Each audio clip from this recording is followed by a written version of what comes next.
নমস্কার। আজকে আমরা ধনুরাশির প্রেম ও বিবাহিত জীবন নিয়ে আলোচনা করব। আমরা জেনে নেওয়ার চেষ্টা করব ধনুরাশির প্রেম বা বিবাহিত জীবন কেমন হয় সাধারণভাবে। অবশ্যই আমরা আলোচনায় চলে আসব। আলোচনায় আসার পূর্বে প্রত্যেকবার যে কথাটি বলে থাকি, আপনারা অবশ্যই আমার এই চ্যানেলটিকে সাবস্ক্রাইব করে দেবেন।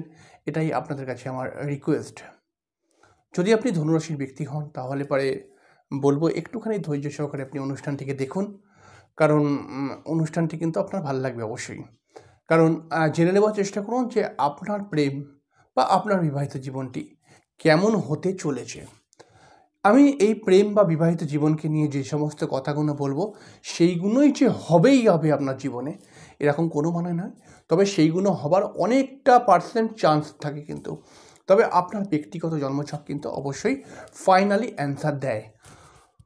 তো আমরা ধনুরাশির প্রেম বিবাহিত জীবন নিয়ে কথা বলতে গেলে পারে প্রথমে ধনুরাশির ব্যক্তিদেরকে আমাদেরকে জানতে হবে। ধনুরাশির ব্যক্তিরা কিন্তু যথেষ্ট পরিমাণে সৎ এবং যথেষ্ট পরিমাণে কিন্তু এরা ভরসাদার মানুষ হয়, কিন্তু এদের মাথা একটু গরম হয়। ধনুরাশি যেহেতু একটি বৃহস্পতি প্রভাবিত রাশি, তাই এই ধনুরাশির ব্যক্তিদের মধ্যে একটা কিন্তু জ্ঞান বিশেষভাবে দেখতে পাওয়া যায়। এরা কিন্তু পড়াশোনা করে অনেক সময়, আর যদি কোনো কারণে পড়াশোনা করতে না পারে তবুও কিন্তু এদের মধ্যে একটা জ্ঞান বা লোককে সুপরামর্শ দেওয়ার একটা প্রবণতা, এগুলো কিন্তু অনেক বেশি পরিমাণে দেখতে পাওয়া যায়। ধনুরাশির মধ্যে আরও একটা বিষয় দেখতে পাওয়া যায়, এদের মধ্যে কিন্তু একটা কনফিডেন্সের কিন্তু খুব একটা ভালো জায়গা আছে। অর্থাৎ এরা কিন্তু কোনো সময় প্রচণ্ড আমরা কি বলবো আত্মবিশ্বাসী, কিন্তু রাশিটি যদি কোনোভাবে পীড়িত হয়ে যায় তাহলে পরে কিন্তু এটা ওভার কনফিডেন্সে পরিণত হয়ে যাবে, সেটা কিন্তু আবার খারাপ। আবার ধনুরাশিটি যদি পীড়িত হয়ে যায় তাহলে পরে কিন্তু বেশিরভাগ সময় দোনমনো মানসিকতা বা বেশিরভাগ সময় কিন্তু মাথা গরম হওয়ার একটা প্রবণতা, বা লোককে একটু উল্টোপাল্টা কথাবার্তা বলে দিচ্ছে, বা একটা অহংকার বোধও কিন্তু এই রাশিটি পীড়িত হয়ে গেলে দেখা যায়। তবে ধনুরাশিটা আমরা প্রেমকে নিয়ে সরাসরি আলোচনা করতে চলে আসব। ধনুরাশির প্রেম, ধনুরাশি কিন্তু অধিকাংশ সময় দেখা যায় ধনুরাশি কোনো না কোনো প্রেমে পড়ে, এবং ধনুরাশির জীবনকে আমি যতটা দেখেছি এদের কিন্তু মোটামুটি 25, 26, 27 বছরের মধ্যে এক রকমের লাইফ থাকে, এবং 25, 26, 27 যখনই পার হয় তখন কিন্তু এদের আর এক রকম লাইফ হয়ে যায়। তবে আমরা প্রেমের কথা বলছি যেহেতু, তাই জন্য 25, 26, 27 বছরের মধ্যেই সাধারণভাবে প্রেম হয়ে থাকে। তো আমরা এই বয়সটারই আলোচনা করব, বা এই বয়সে কেমনভাবে প্রেমটা কন্ট্রোল হয় সেগুলোকে ভালো করে জেনে নিই।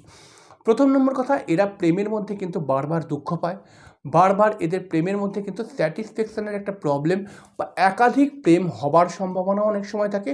ধনুরাশির মানুষেরা কিন্তু অধিকাংশ সময় দেখা যায় এরা কিন্তু একাধিক প্রেম করতে ইচ্ছুক নয়, কিন্তু কোনো কারণে কিভাবে জানি না, কিন্তু একাধিক প্রেম কিছু কিছু জায়গায় হয়েই যায়। এরা প্রেমিককে নিয়ে বা এদের পার্টনার যারা, প্রেমজ পার্টনার যারা, তাদেরকে নিয়ে এরা বরঞ্চ বড় টেনশানে থাকে। কারণ এদের যারা পার্টনার হয় তারা একটুখানি রাগী প্রকৃতির হয়, বা একটুখানি কিন্তু এদের পার্টনারের মধ্যে কিন্তু প্রতিবাদী মানসিকতা বা উল্টোপাল্টা কথা বলার মানসিকতা অনেক সময় দেখতে পাওয়া যায়। এবং ধনুরাশিও কিন্তু খুব লজিক্যাল একটা রাশি, খুব লজিকের সাথে এরা কিন্তু চলে বা কথা বলে, এবং এই কথাকে যখন এই কথা বেশিরভাগ সময় এদের প্রেমিক বা প্রেমিকারা মানতে চায় না, যার ফলে কিন্তু ধনুরাশির সঙ্গে প্রেমিক প্রেমিকাদের মনোমালিন্য বা বাদ বিতর্কতা অধিকাংশ সময় চলে আসে। ধনুরাশি কিন্তু সবসময় যে একটি ভালো প্রেমিক, অর্থাৎ তার মনের মতো যদি প্রেমিক হয় ধনুরাশির, তাহলে পরে সেই প্রেমিকের সাথে সারা জীবন চলার মানসিকতা বা সেই প্রেমিককে সম্পূর্ণরূপে সহযোগিতা করার মানসিকতা ধনুরাশির মধ্যে দেখতেই পাওয়া যায়। কিন্তু এদের প্রেমিকরা, অর্থাৎ ধনুরাশি যাদের সঙ্গে প্রেম করে, তারাই কিন্তু ধনুরাশিকে অনেক সময় বুঝতে চায় না, এবং তাদের একটা উগ্রতা, তাদের একটা ছ্যাবলামো ব্যাপার, তারা একটা সিরিয়াসনেসের অভাব, এবং ধনুরাশির বিশেষ বক্তব্যগুলোকে প্রাধান্য না দেওয়া, মানে হয়তো ধনুরাশি একটি কোনো ভালো কথা বলছে এবং এদের পার্টনাররা প্রাধান্য দিচ্ছে না, বা হয়তো এদের পার্টনাররা ধনুরাশিকে ওপেনলি বলে দিচ্ছে তো তুমি এসব ফালতু কথা বলো। এই সব কারণে কিন্তু ধনুরাশির প্রেমটা অনেক সময় ডিস্টার্বের মধ্যে আসে। তবে বেশিরভাগ সময় দেখা যায় ধনুরাশি যখন প্রেম করে, সেই প্রেমের 3-4 মাস, 5 মাস, 6 মাস কিন্তু ভালোভাবে কাটলেও কিন্তু এই প্রেমটি মধ্যিখান থেকে কোনো না কোনো সমস্যার মধ্যে চলে আসে। যাই হোক, এই প্রেমের মধ্যে হাজার সমস্যা এবং সমস্যার পরে এগিয়ে গেল হয়তো ধনুরাশি। মনে করা যাক যে এই সুখ দুঃখের প্রেমকে নিয়ে ধনুরাশি হয়তো এগিয়ে গেল এবং আলটিমেটলি বিবাহের পথে এগিয়ে গেল সে। এবং ধনুরাশি যখন বিবাহ করে বা ধনুরাশির কোনো মানুষ যদি প্রেম না করে বিবাহ করে, তাহলে বিবাহিত জীবনটি কেমন হবে?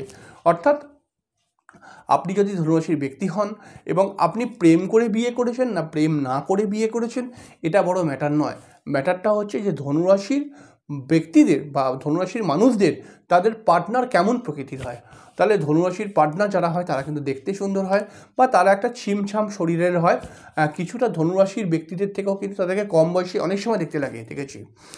ধনুরাশির পার্টনার যারা হয় তারা কিন্তু ব্যাপারটা দেখা যায় ধনুরাশির সঙ্গে, ধনুরাশির বিবাহিত জীবনে ধনুরাশি কিন্তু খুব চাপা একটি রাশি। চট করে কিন্তু কাউকে বলে না আমার বিবাহিত জীবনে সমস্যা আছে। সে সবসময় বলবে না আমাদের কোনো সমস্যা নেই, কিন্তু সমস্যা থাকে। কী নিয়ে সমস্যা? খুব মিনিমাম সমস্যা নিয়ে ধনুরাশির বিবাহিত জীবন সমস্যাময় হয়ে যায়। যেমন এদের পার্টনার যারা হয় তারা অনেক ভুল সিদ্ধান্ত গ্রহণ করে, একটু উল্টোপাল্টা কথাবার্তা ধনুরাশির মানুষদেরকে বলে দেয়। আর ধনুরাশির মানুষরা তো উল্টোপাল্টা কথা শুনতে একদম পছন্দ করবে না। এছাড়াও কিন্তু এদের পার্টনারদের মধ্যে কিন্তু অনেক দ্বিধাগ্রস্ত মানসিকতা দেখতে পাওয়া যায়। প্রচণ্ড পরিমাণে কনফিডেন্সের অভাব দেখতে পাওয়া যায় এবং কিছু করে দেখাবার মানসিকতা এদের পার্টনারদের মধ্যে কিন্তু সবসময় দেখতে পাওয়া যায় না। এর ফলে কিন্তু প্রবলেম আসে। ধনুরাশি কিন্তু একটি এমন রাশি, প্রতিবাদী রাশি, এবং ধনুরাশির মানুষরা কিন্তু সবসময় এমন পার্টনার চায় যেই পার্টনার আমার হাতে হাত লাগিয়ে কিন্তু এগিয়ে যাবার একটা শপথ খাবে। কিন্তু এদের পার্টনাররা একটু ভীতু প্রকৃতির হয় এবং এদের পার্টনারদেরকে বললেও অনেক সময় বোঝে না, বা এদের পার্টনাররা মানে বলে তো অনেক বেশি কিন্তু করে না হয়তো প্র্যাকটিক্যালিভাবে কাজ, এরকমও কিন্তু অনেক সময় দেখতে পাওয়া যায়। এবং বেশ কিছু ধনুরাশির মানুষদের জীবনে দেখতে পেয়েছি এদের পার্টনারদের থেকে কিন্তু অত্যন্ত বেশি ছল কপটতা, বা এদের পার্টনাররা অনেক সময় অধিক মিথ্যে কথা বলে, এরকমও কিন্তু অনেক সময় দেখতে পাওয়া গেছে। এবং তার জন্য কিন্তু ধনুরাশির বিবাহিত জীবনই ভেঙে গেছে, ডিভোর্স হয়ে গেছে, এরকমও কিন্তু আমার কাছে অনেক কেস এসছে। ধনুরাশির সপ্তম ভাবটি যদি পীড়িত হয়ে যায়, তাহলে পরে অধিকাংশ সময় দেখা যায় এদের পার্টনারদের মধ্যে একটা অস্থির মন, এবং এদের পার্টনাররা একটা উল্টোপাল্টা লোকজনদের সঙ্গে মিলেমিশে ব্যাপারটাকে পুরো গণ্ডগোল করে ফেলছে, অর্থাৎ নিজেও গণ্ডগোলের দিকে চলে যাচ্ছে। এবং এদের পার্টনাররা একটুখানি লোভী প্রকৃতিরও হয় মাঝে মধ্যে দেখা যায়, এবং খুব ধূর্ত প্রকৃতির, চালাক প্রকৃতির হয়। এবং এদের পার্টনাররা কিন্তু বহু সময় ধনুরাশির মানুষদেরকেই বোকা বানিয়ে দেয়, এরকমও দেখা যায়। এবং অধিকাংশ সময় দেখা গেছে যে ধনুরাশির কোনো পুরুষ যদি কোনো বিবাহ করে কোনো মহিলার সাথে, যেমন বিবাহ করলো, সেই মহিলার এক্সট্রা অ্যাফেয়ার্স হয়ে যাওয়ার অনেক সময় চান্স চলে আসে। তো ধনুরাশির বিবাহিত জীবন প্রচণ্ড ডিস্টার্বে আমরা বলবো, এবং ধনুরাশির বিবাহিত জীবনকে নিয়ে আরও আমরা অনেক কথা বলতে পারি, কিন্তু আমরা এখন সেই কথাগুলো বলবো না, কারণ আমরা আরও অনেক রকম অনুষ্ঠান করব। তো আসলে ধনুরাশির বিবাহিত জীবন কিন্তু খুব হ্যাপি নয়। ধনুরাশি কিন্তু বিবাহিত জীবনে যে চরম খুশিতে বা সুখে থাকে এরকম নয়, হয়তো অ্যাডজাস্ট করে থেকে যায়। কারণ ধনুরাশি কিন্তু একটা যতই এদের মাথা গরম হোক, যতই এরা যা কিছু করুক, কিন্তু এরা অ্যাডজাস্টও করতে পারে খুব ভালো, এবং এরা অ্যাডজাস্ট করে কিন্তু স্বামীর সঙ্গে চলে এবং লোককে একটুও বুঝতে দেয় না যে আমাদের দুজনের মধ্যে কোনো প্রবলেম আছে। ধনুরাশি কিন্তু এরকমভাবেই এগিয়ে যায়, সাধারণভাবে দেখা যায়। তবে ধনুরাশি যদি মনের মতো পার্টনার পায়, তাহলে পারে কিন্তু ধনুরাশি অতি অবশ্যই সেই পার্টনারের হাতে হাত রেখে জীবনের সফলতার চূড়ায় এগিয়ে যায়। এবং অধিকাংশ সময় দেখা গেছে যে ধনুরাশির একটি ভালো পার্টনার পেয়েছে যখন, ধনুরাশির গাড়ি বাড়ি এগুলো কিন্তু হয়ে যায়। তাহলে পরে ন্যাচারালভাবে আমরা যেটাকে বলছি যে ধনুরাশির কিন্তু বিবাহিত জীবনে সমস্যা আসে। এবার মনে করা যাক আপনি ধনুরাশির ব্যক্তি, আপনার বিবাহিত জীবন নিয়ে কোনো সমস্যা চলে এসছে এবং বিষয়টা খুবই খারাপ লাগছে আপনার কাছে। তো বিষয়টা খারাপ লাগলেই হবে না, এই সমস্যা যাতে অতি বড় না হয় এর জন্য আপনাকে সঠিক রেমেডিক্যাল গাইডলাইনগুলো মানতে হবে, রেমেডি করতে হবে, তাহলে পরে কিন্তু বিবাহিত জীবনের সমস্যাগুলো অনেকাংশে কাটিয়ে দেওয়া সম্ভব হয়ে যায়। যাই হোক, খুব সামান্য করে বললাম, এখানেই শেষ করব। পরের দিন আবার আরেকটি অনুষ্ঠান, আরেকটি রাশির প্রেম বিবাহিত জীবন নিয়ে কথা বলবো। ততক্ষণের জন্য নমস্কার, অনেক অনেক অনেক ভালো থাকবেন, শুভরাত্রি।